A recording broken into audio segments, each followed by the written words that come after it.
Delhi airport पर कल के मुकाबले आज हालात बेहतर। इंडिगो की कुछ उड़ानें शुरू, लेकिन कई फ्लाइट आज भी कैंसिल।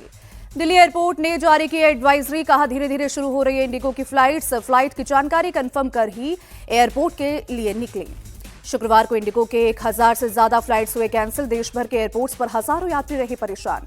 इंडिगो के सीईओ पीटर एल्बर्स ने वीडियो संदेश जारी कर संकट पर खेद जताया। कहा संचालन में पूरी तरह सामान्य स्थिति 10 से 15 दिसंबर के बीच बहाल होगी।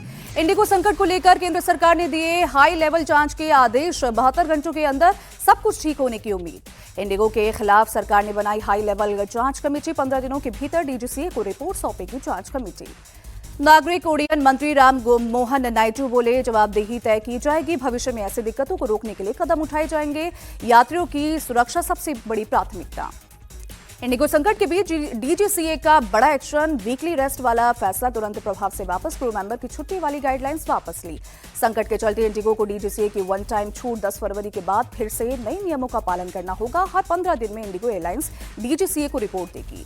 इंडिगो की फ्लाइट्स में देरी और कैंसिल होने की वजह से मुंबई एयरपोर्ट पर भी परेशान दिखे यात्री। स्टेटस चेक करने के लिए लगी कतार। एक यात्री ने कहा, मैंने राजकोट के लिए फ्लाइट बुक की थी, अहमदाबाद के लिए मेरी दोनों फ्लाइट्स कैंसिल हो गई। बोले अधिकारी बहुत लापरवाह, कुछ नहीं बता रहे। मुंबई के लिए स्पाइसजेट अभी भी ज्यादा किराया वसूल रहा। दिल्ली से मुंबई की फ्लाइट का किराया 46,000 रुपए। इंडिगो संकट को देखते हुए भारतीय रेलवे का फैसला, 37 प्रीमियम ट्रेनों में 116 कोचें बढ़ाएं। इंडिगो संकट पर बोली कांग्रेस सांसद प्रियंका गांधी, पूरे देश में ज्यादातर चीजें कुछ ही लोगों की हैं, ना ये अर्थव्यवस्था के लिए ठीक है, ना ही लोकतंत्र के लिए।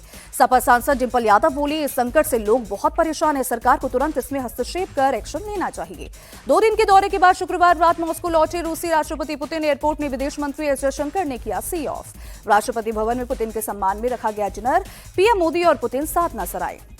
पुतिन के डिनर में नेता प्रतिपक्ष राहुल गांधी और मल्लिकार्जुन खड़गे को नहीं बुलाया गया, लेकिन कांग्रेस सांसद शशि थरूर को बुलाया गया। भारत रूस के बीच 19 समझौतों पर लगी मुहर। 2030 तक $100 बिलियन के द्विपक्षीय व्यापार का लक्ष्य। भारत और रूस मिलकर यूरिया बनाएंगे। न्यूक्लियर एनर्जी को बढ़ावा देने पर भी सहमति। बिजनेस फोरम में रूसी राष्ट्रपति बोले, पीएम मोदी के नेतृत्व में भारत स्वतंत्र और संप्रभु नीति पर चल रहा। भारतीय अर्थव्यवस्था बहुत तेजी से आगे बढ़ रही। पुतिन ने मेक इन इंडिया प्रोग्राम को ऐतिहासिक बताया। कहा, पीएम मोदी की अच्छी आर्थिक नीतियों की वजह से इंडिया टेक्नोलॉजी के मामले में संप्रभु बन रहा है। भारत रूस बिजनेस समिट में प्रधानमंत्री मोदी बोले, दोनों देशों के बीच व्यापार की अपार संभावनाएं। 2030 तक $100 बिलियन के व्यापार का लक्ष्य। प्रधानमंत्री बोले, आपसी भरोसा भारत रूस की सबसे बड़ी शक्ति। बहुत कम समय में मिलकर बड़ा लक्ष्य हासिल करेंगे। रिफॉर्म, परफॉर्म और ट्रांसफॉर्म भारत की नीति। प्रधानमंत्री बोले, दोनों देशों के बीच फ्री ट्रेड पर चर्चा हुई। दोनों देशों के बीच सहयोग और बढ़ेगा। ये साझेदारी दोनों ही देशों के लिए उपयोगी। प्रधानमंत्री ने जल्द तीसरी बड़ी अर्थव्यवस्था बनने का भरोसा जताया। कहा, भारत स्किल कैपिटल के तौर पर उभर रहा ग्लोबल चैलेंज का स्थायी समाधान तैयार करना है। प्रधानमंत्री मोदी ने आतंकवाद को मानवता पर सीधा प्रहार बताया। कहा, आतंक के खिलाफ दुनिया को एकजुट होना होगा। पुतिन बोले, ग्लोबल क्षेत्रीय मुद्दों पर आज हम भारत को बिना रोक-टोक तेल देंगे। दवाई और एनर्जी के क्षेत्र में सहयोग बढ़ेगा। रूसी राष्ट्रपति बोले, भारत के साथ $100 बिलियन तक कारोबार बढ़ाएंगे। साइंस और शिक्षा के क्षेत्र में सहयोग और बढ़ाएंगे। हैदराबाद हाउस में प्रधानमंत्री मोदी और राष्ट्रपति पुतिन की द्विपक्षीय बैठक। मोदी बोले, आपकी यात्रा बहुत ऐतिहासिक, आपने विजनरी लीडर की मिसाल पेश की। प्रधानमंत्री मोदी बोले, रूस का विश्वास भारत की बहुत बड़ी ताकत। दोनों देशों के बीच आर्थिक संबंध बढ़ने चाहिए। मोदी पुतिन की बातचीत में रूस यूक्रेन युद्ध का मुद्दा उठा। प्रधानमंत्री मोदी बोले, हम तटस्थ नहीं, शांति के पक्षधर। विश्व कल्याण का रास्ता शांति से ही निकलता है। पुतिन ने प्रधानमंत्री मोदी के विचारों पर सहमति जताई। कहा, रूस भी शांति के पक्ष में, हम शांतिपूर्ण समाधान के लिए प्रयास कर रहे हैं।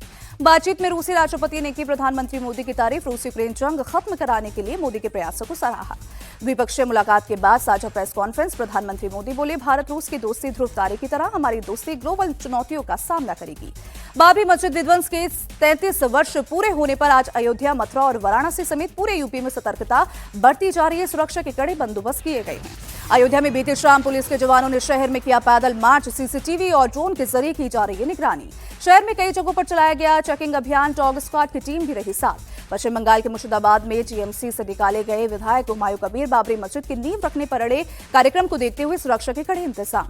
पश्चिम बंगाल के मुर्शिदाबाद में कड़ी सुरक्षा। निलंबित टीएमसी विधायक हुमायूं कबीर ने बाबरी मस्जिद की नींव रखने का किया है ऐलान। पश्चिम बंगाल के नॉर्थ 24 परगना के बनगांव में बीजेपी आज करेगी मेगा रैली। मतुआ समुदाय बहुल इस इलाके में सीएम ममता ने भी की थी रैली। गुजरात के जामनगर में रैली के दौरान एक शख्स ने आप विधायक गोपाल इटालिया पर जूता फेंका। समर्थकों ने पकड़कर आरोपी को जमकर पीटा। आरोपी शख्स को पिटाई के बाद पुलिस के हवाले किया गया। फिलहाल पुलिस पूछताछ में जुटी। दिल्ली के बाबर रोड पर हिंदू सेना के लोगों ने लगाई पोस्टर। बंगाली मार्केट स्थित बाबर रोड का नाम बदलकर अयोध्या मार्ग करने की मांग की। रिकॉर्ड 10वीं बार शपथ लेने पर नीतीश कुमार को world book of records London ने दी बधाई। ऐतिहासिक उपलब्धि को अपनी वैश्विक सूची में शामिल करने की घोषणा। 5 साल में 1 करोड़ युवाओं को नौकरी और रोजगार देने की दिशा में नीतीश कुमार का बड़ा कदम। राज्य में अलग से 3 नए विभाग बनाने की निर्देश भी दिए। नीतीश कुमार बोले, नौकरी और रोजगार के लिए उच्च शिक्षा और स्किल डेवलपमेंट जरूरी। युवाओं को रोजगार के लिए नए अवसर मिले, इसके लिए सरकार प्रतिबद्ध। धान खरीद की प्रक्रिया को लेकर मुख्यमंत्री की समीक्षा बैठक। नीतीश बोले, किसानों को कोई दिक्कत ना हो, धान खरीद में गड़बड़ी करने वालों पर भी नजर रखे। नीतीश कुमार के बेटे निशांत बोले, पिताजी के पहले भी अपने वादे पूरे किए हैं। पूरा यकीन है कि इस बार भी जनता के विश्वास पर खरा उतरेंगे। जेडीयू नेता संजय झा बोले, नौकरी और रोजगार का नीतीश कुमार का वादा तय समय में पूरा होगा। विपक्ष हमें अपनी तरह समझने की गलती ना करे। चुनाव में करारी हार के बाद परिवार के साथ यूरोप दौरे पर निकले तेजस्वी यादव। विधानसभा का शीतकालीन सत्र बीच में ही छोड़ा। रामकृपाल यादव का तेजस्वी पर तंज, कहा सदन से गायब हैं, जनता के बीच से भी गायब हो जाएंगे। इस बार 25 सीटें मिली हैं, अगली बार समाप्त हो जाएंगे। आरजेडी के वरिष्ठ नेता शिवानंद तिवारी ने तेजस्वी यादव पर उठाए सवाल। कहा, तेजस्वी में विरोधी दल के नेता की भूमिका निभाने की क्षमता नहीं। केंद्रीय मंत्री जीतन राम मांझी का बयान। बोले, तेजस्वी यादव हार से इतना ज्यादा दब गए हैं कि जनता के बीच आना ही नहीं चाहते। जीतन राम मांझी ने निशाना साधते हुए कहा, तेजस्वी यादव ने चुनाव के समय बहुत सारी बातें कही थी, परिणाम उससे बिल्कुल उल्टा आया। पटना में आज 12 जगहों पर चलेगा बुलडोजर। लोगों को जाम से राहत दिलाने के लिए प्रशासन का बड़ा कदम। बिहार के कैमूर में अतिक्रमण हटाने की कार्रवाई। बुलडोजर के जरिए अवैध निर्माण को हटाया जा रहा है। समस्तीपुर में अतिक्रमण हटाने के दौरान भारी हंगामा। उग्र लोगों का पुलिस पर पथराव। बवाल के दौरान झुग्गियों में आगजनी। बेगूसराय में पिछले कई दिनों से ध्वस्तीकरण की कार्रवाई जारी। बुलडोजर एक्शन के दौरान अब तक 8000 लीटर से ज्यादा देसी शराब बरामद।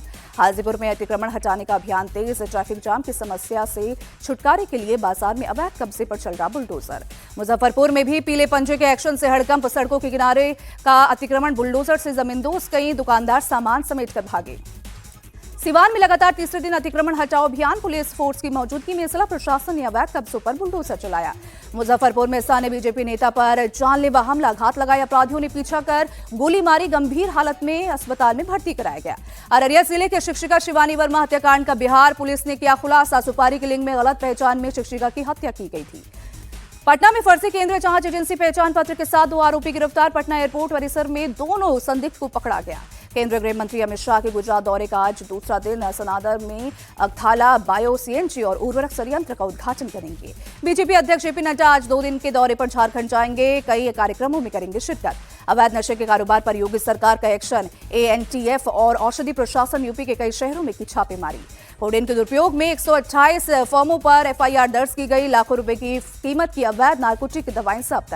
दिल्ली के जफराबाद इलाके में स्कूटी में टक्कर के बाद हुए विवाद में फायरिंग हुई। पुलिस ने 3 आरोपियों को गिरफ्तार किया। दिल्ली के संगम विहार में लॉ स्टूडेंट की चाकू मारकर हत्या। रिश्तेदारों ने मिलकर युवक पर हमला किया। यूपी के औरैया में पुरानी रंजिश को लेकर कई राउंड फायरिंग। एक व्यक्ति गंभीर रूप से घायल। फरीदकोट के सुखनवाला हत्याकांड का पर्दाफाश। पत्नी के प्रेमी और तीसरे साथी ने मिलकर की थी साजिश। एक आरोपी मुंबई से गिरफ्तार। जयपुर में महिला के जैकेट से गिरे 50,000 रुपए। एक बाइक सवार पैसे लेकर हुआ फरार। महरोद में पुलिस थाने के सामने नर्सिंग छात्रा की गला रेतकर हत्या। मृतका के पिता ने लगाया अपहरण कर रेप करने का आरोप। मध्य प्रदेश के छतरपुर में एक गाड़ी की ट्रक से टक्कर। दर्दनाक हादसे में 5 लोगों की मौके पर मौत। 2 लोगों को अस्पताल में भर्ती कराया गया। जानकारी के मुताबिक सभी लोग एक ही परिवार के थे। किसी पारिवारिक कार्यक्रम के लिए जाते समय हुआ हादसा। पुलिस प्रशासन के अधिकारियों ने अस्पताल जाकर घायलों का जाना हाल। ट्रक चालक को गिरफ्तार किया गया। श्रीनगर में डल झील के पास एक बाइक में लगी आग। देखते ही देखते पूरी बाइक लपटों में घिरी। हादसे में किसी तरह की जनहानि की खबर नहीं। आग लगने की वजहों की जांच जारी। केरल के कोल्लम में बन रहे नेशनल हाईवे की दीवार सर्विस रोड पर गिरी। एक स्कूल बस समेत कई गाड़ियां सड़क पर फंसी। कदमपट्टुकोणम कोल्लम के बीच हुआ हादसा। अधिकारियों ने मौके पर पहुंचकर हालात को संभाला। झारखंड के धनबाद के केंदुआडिया में जहरीली गैस का रिसाव। 2 महिलाओं की मौत। कई लोग अस्पताल में भर्ती। सीनियर अधिकारियों ने मौके का मुआयना किया। राजस्थान के बहरोड में नर्सिंग छात्रा की गला रेतकर हत्या। आरोपी प्रेमी गिरफ्तार। मृतका के परिवार का किडनैप कर रेप और मर्डर का आरोप। मध्य प्रदेश के बंसौर में मुस्लिम युवक ने चाकू दिखाकर नाबालिग का अश्लील वीडियो बनाया। 5 लाख की फिरौती मांगी। 2 लाख लेने के बाद वीडियो वायरल किया। हिंदू लड़की के अश्लील वीडियो बनाने और वायरल करने पर बवाल। हिंदू संगठन के लोग सड़कों पर उतरे। आरोपी के घर पर बुलडोजर चलाने की मांग। दिल्ली के इंडिया गेट इलाके में बहुत खराब श्रेणी में पहुंचा प्रदूषण। एयर क्वालिटी इंडेक्स 311 दर्ज। आसमान में छाई धुंध की परत।